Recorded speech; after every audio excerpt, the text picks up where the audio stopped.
So if you want to solve for the enthalpy, we're going to take our product energy minus the reactant energy. For example, if we say this product energy is about 60,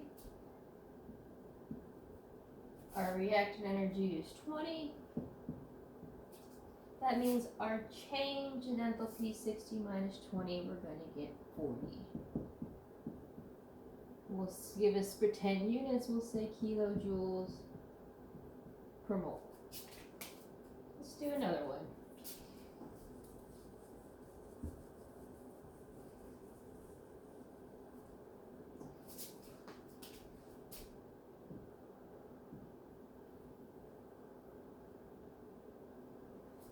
Alright, let's say this time our products is 20, because the products is the last part of the graph, and the reactants is 70, because that's the beginning part. We do the math, 20 minus 70, we're going to get negative 50. And we'll say kilojoules per mole again for our pretend unit.